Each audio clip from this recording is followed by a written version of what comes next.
ایک بندہ آ گیا جی بابا فرید کو، اس نے کہا حضور والا مرید ہونا ہے، فرمایا آ جاؤ، کہتا نہیں نہیں میری شرطیں بھی ہیں۔ کیا ہیں جی؟ بابا فرید نے دیکھا شرطیں، مرید ہونے آیا شرطیں، فرمایا اچھا بیان کر۔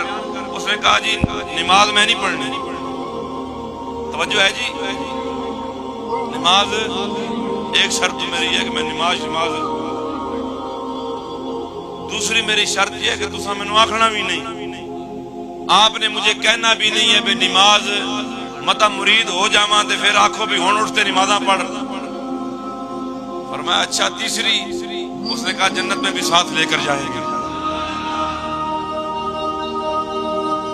ہم جیسا نکما ہوتا تو کہتا یار شرطیں بڑی عجیب و غریب ہے، یہ تو ممکن ہی نہیں ہے۔ بابا صاحب نے فرمایا ہاتھ آگے کر،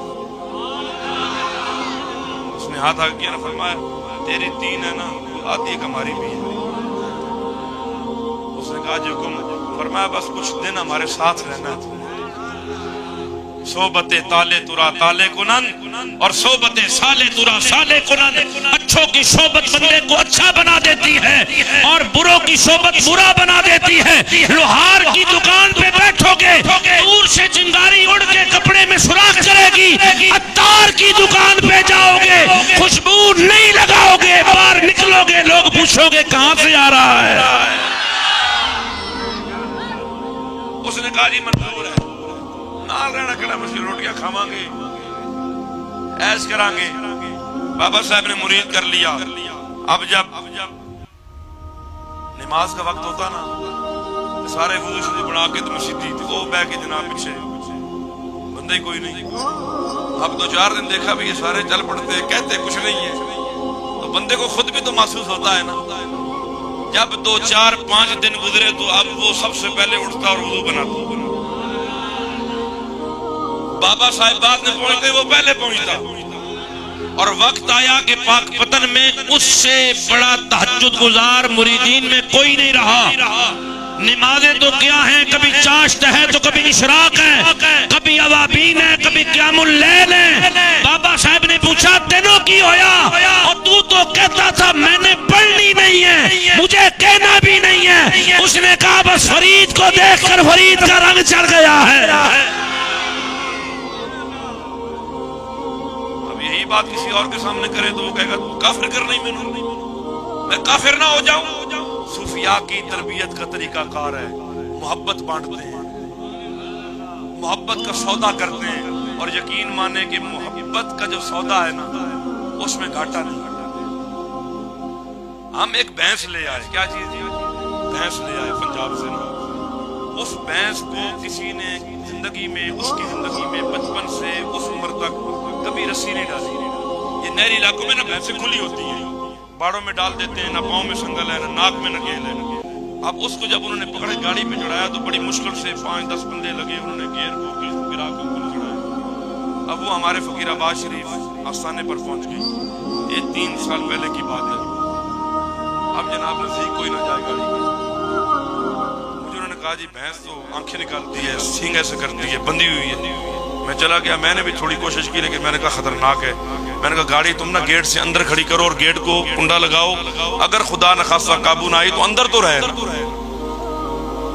اب خیر رسی میں نے خود کھولی لیکن وہ تو ناراض تھی، اسے نفرت ہو رہی تھی کہ مجھے پکڑ کے کہاں میں آزاد ماحول میں پلی اور مجھے پکڑ کے گاڑی میں لاد دیا، رسیاں باندھ دی، جیسے ہی اتنی دوڑ لگا دی۔ اب جو بندہ اندر جائے نا تو دور سے آنکھیں نکالے اور دوڑ لگا دی، سارے بندے بھاگے بھئی یہ تو مارے گی۔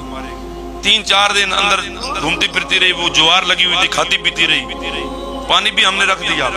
میں ایک سفر پہ چلا گیا، واپس آیا تو دیکھا گھوم رہی ہے۔ میں نے پوچھتا رہا ان سے فون پہ بھی، انہوں نے کہا جی قریب بھی نہیں آنے، بندہ دیکھتی جاتی ہے تو فوراً اس کی طرف دوڑ لگا دی۔ پھر ہم نے کچھ بندے بلائے، انہوں نے بڑی مشکل سے پکڑ کر اس کو رسیوں سے باندھ دیا، ایک رسی ادھر سے باندھی، دوسری ادھر سے باندھی، دونوں طرف کھونٹوں پہ اس کو باندھ کے اب چارہ وہاں ڈال رہے ہیں۔ میں پھر 2-3 دن سفر میں واپس آیا تو ادھر ہی بندھی ہوئی ہے، چارہ ڈل رہا ہے، پانی بھی پلا رہے ہیں۔ میں نے کہا یار ابھی تک اس کو، انہوں نے کہا نہیں جی بڑی خطرناک ہے، شوں شوں کرتی ہے، آنکھیں نکالتی ہے۔ میں نے بازو اوپر کیے، روٹی منگائی، بیچ میں گڑ کی ایک روٹی ڈالی، اور ایسے قریب ہو کے نا ڈرتے ڈرتے بسم اللہ پڑھ کے اس کے منہ کے قریب کیا تو اس نے وہ کھا لیا. اچھا کھانے کے بعد میں اس کو تھوڑی تسلی ہو گئی. اب میں گھنٹے کے بعد پھر آ کے میں نے گڑ لیا, روٹی میں ڈالا, پھر اس کو ڈالا. وہ گڑ کھانے کے بعد جب اس نے میٹھا کھایا تو تھوڑی تسلی میں تھی, دوبارہ مجھے ڈر نہیں لگا زیادہ. اور تیسری جب میں نے اس کو روٹی کھلائی نا, اللہ وحدہ لا شریک ہے, میں نے ایک رسی سے کھول دی اور شام تک دوسری رسی سے کھول کے باہر لے جا کر پانی پلایا, باہر باندھ. میں نے سب سے کہا, میں نے کہا دیکھو محبت, گڑ دیا ہے نا, روٹی اس کے منہ میں ڈال, اسے پتہ لگ گیا بھی یہ بندہ کوئی محبت کرنے والا ہے. ڈنڈے اٹھاتے ہو, اسے ہوں ہوں کرتے ہو, آنگرے لگاتے ہو, وہ تو پہلے ڈری ہوئی ہے. ہمارا حال یہی ہے کہ ہم جو لوگ پہلے بھاگے ہوئے ہیں ان کو مزید ہم بھگا رہے ہیں. ہم سینے کیوں نہیں لگاتے؟ مصطفیٰ کا طریقہ یہی ہے. حضور نبی کریم کے غلام آتے نا, اس زمانے میں کپڑے چونکہ وہ ہوتے تھے اون کے, اور وہ مسلسل 6 8 10 20 دن پہنتے تھے لوگ, پسینے آتے پھر اس کے اندر بو پیدا ہو جاتے.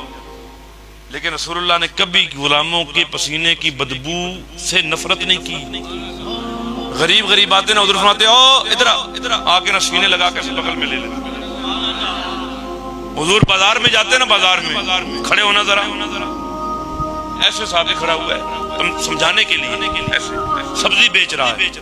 سرکار دو عالم گئے نا, حضور نے ایسے کیا. ہم بھی کرتے ہیں نا بھی تاکہ بتائے کون ہے.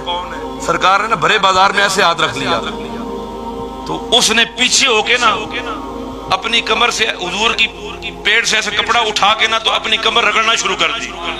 او حضور فرماتے ہیں یہ کیا کر رہا ہے؟ اس نے کہا اپنے آپ پہ جہنم کی آگ کو حرام کر رہا ہوں. حضور نے فرمایا تو نے مجھے کیسے پہچانا؟ اس نے کہا یا رسول اللہ, جس گلی سے آپ گزر جاتے ہیں نا 2 دن بعد بھی بندہ جائے تو پتہ لگتا ہے محمد یہاں سے گزر گئے ہیں. یہ مفتی صاحب کی شان ہے جی. مفتی صاحب نے ایسے مجھے کر دیا جی, تو مفتی نہیں ہے. پیر صاحب نے ایسے کیا تو پیر ہی نہیں ہے. رسول اللہ نے کبھی بھی اپنے غلاموں کے اندر اور اپنے اندر وہ فرق پیدا نہیں کیا جس سے غلام اپنے آپ کو کم تر سمجھے. رسول اللہ نے اتنی محبت کی ہے, اتنی محبت کی ہے, اتنا پیار دیا ہے کہ رسول اللہ کے غلام حضور کو اگر تھوڑی دیر کے لیے نہ دیکھتے نا, ان کی نیندیں اڑ جاتی, گھر جاتے پھر آتے سرکار کا ذرا چہرہ دیکھا. یہ محبت کی وجہ سے ہوتا ہے. آپ سارے محبت کریں گے, نفرتیں چھوڑیں گے,